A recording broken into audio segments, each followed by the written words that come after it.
Hello there, and welcome to episode 11 of the Natalie inRenaissance podcast. So, with all this talk about pressure and performance and creating safety zones for learning, I wanted to address the question, does learning have to be hard or stressful?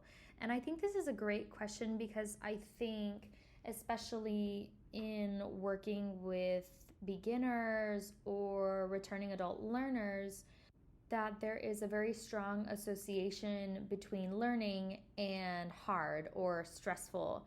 And so I wanted to take a step back and say, well, what is learning? And learning can be defined as knowledge acquired through experience, study, or by being taught.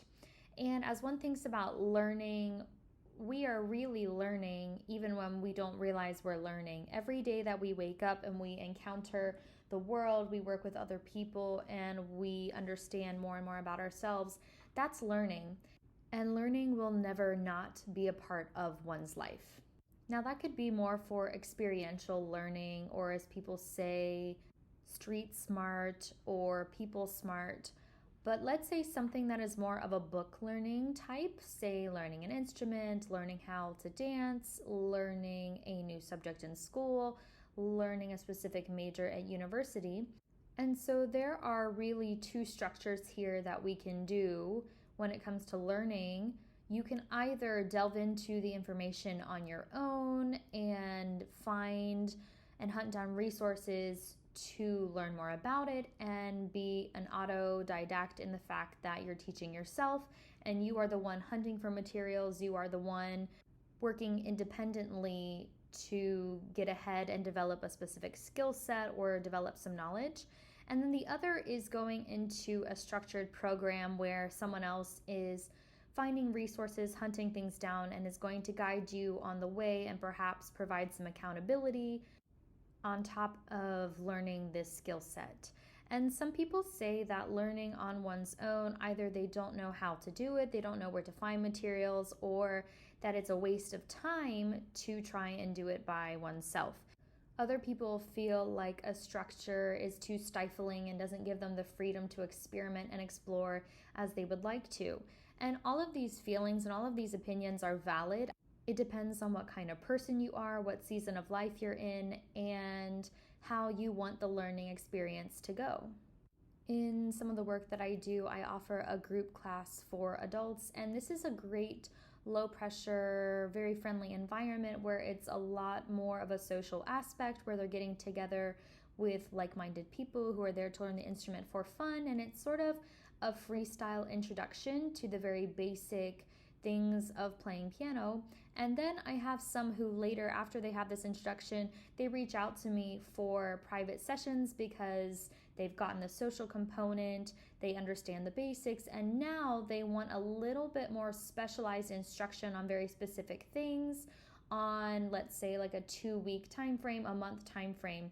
And I love to be able to offer this specifically because learning does not come in one box structure. And I think if one associates learning with a K through 12 experience or a university experience of being in class, you are going to either love learning and being in the structure, or you're going to hate it and say school is not for me, learning is not for me, which I think is not the correct mindset.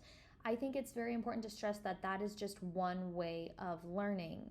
And I do think that there is a lot of room in our culture, in our education system, in academia, to bring in more different learning structures to benefit a lot more diverse learners and also to accommodate people who want to learn no matter their stage of life or their background.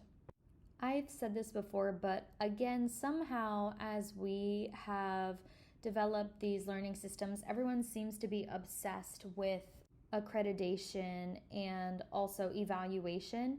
And somehow those words have really turned over all the other words and all the other values. And it's thrown real learning out of perspective and out of balance for so many people who have been sidelined by traditional academia and its function and its structure. I really appreciate the philosophy of the Montessori approach that is based on experimentation, that's based around play, because that learning was designed to be very significant, very hands on from the beginning, where it's not really about someone else becoming a middleman and relying on them for the answers, relying on them for instruction, relying on them for permission to do things. It's being placed in a very strategic environment that is specifically catered to benefit the people inside of that environment and for them to feel safe exploring and playing, and the results and the experience are so much more enjoyable and gratifying. I think it's interesting that when I hear people say that, oh, they're taking this very seriously, or I'm going to do this well, they're talking about adopting very traditional practices in terms of time investment, money investment, a very specific structure. And I think that, again, it just comes down to people's general associations about learning and the things that should happen when learning. I once had one of my clients, a piano parent of mine, say, my child is having so much fun. I don't see how she's learning, but she is learning. And I just had to just sit back and not say anything, because I felt so terrible that this piano parent felt helpless in that the child wasn't doing quote unquote traditional things. And it was so unlike her experience in growing up, where she had done traditional things and had a miserable time learning, but inevitably loved, being able to play something.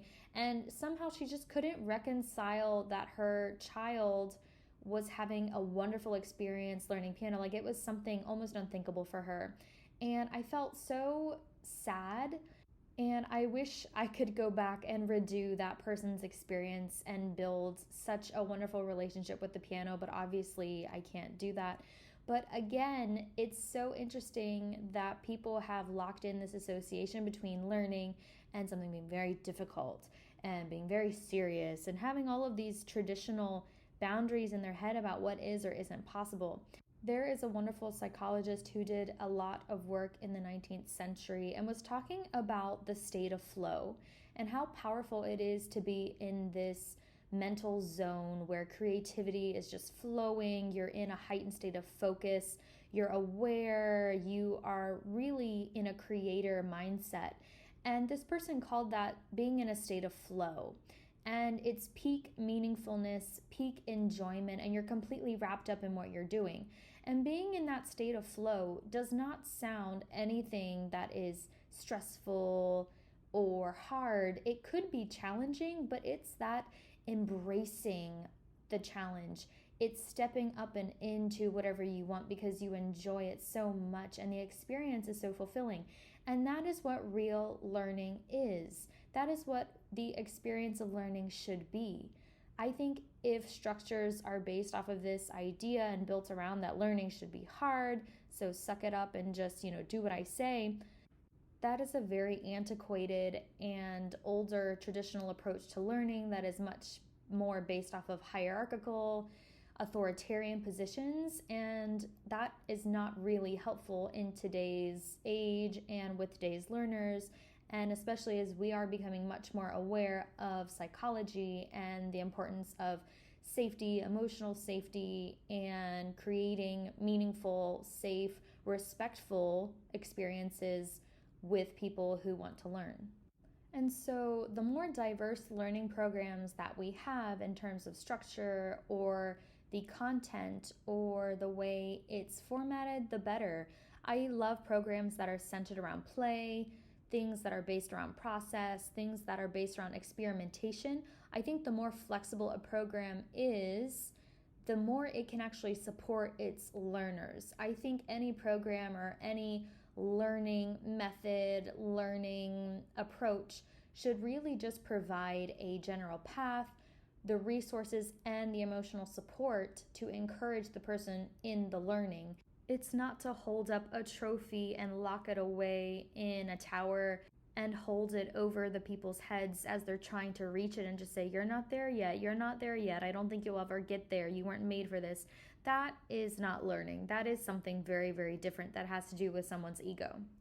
Now, let's say that someone has been learning on their own, they are enjoying it, but they have a specific goal and they're giving themselves a very specific, targeted reason that they need to step up to the plate even more. Almost like an Olympic athlete, they have the games in mind, they have a schedule, and they say, well, I want to get here, what do I have to do? And then they make a plan from there.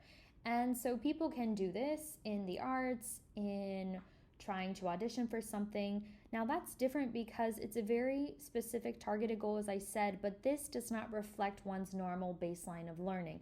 This is a specific season, this is a very specific goal that is going to be temporary. Then I understand someone being much more invested, committing more time, committing more energy. They have much more heightened accountability systems because that is what they want and desire out of this temporary season of striving to something. But they know in their mind that this is not how it should be forever. And they also understand that this is not a normal baseline. This is just something very specific that comes with some sacrifice that they are willing to make. And I've been there, and I totally understand both of those. But I think, again, it's just a word of caution in that you do want to realize that it's a season. And the more in tune you can be with where you are, with your seasons, and also realize when you've finished a season, there's nothing worse than chasing after moving goalposts. And I think it's when one doesn't really understand the concept of seasons, of life, seasons of being, seasons of attention. I know that in some times of the year, I'm much more prone to want to go after things and set goals and be productive. And then there are other times when I really just want to rest and be a normal person. And there's nothing wrong with either stage. Even as we look around at nature, being in a season of planting seeds, being in a season of letting go, being in a season of rest, that is all a part of life. And I'm very thankful to live in a beautiful place where I do get to witness all of these seasons and let them teach me something about how I build my own life and how I live my own life. And so all that to say is that the bottom line about learning is that learning is what you make it. You can make learning wonderful.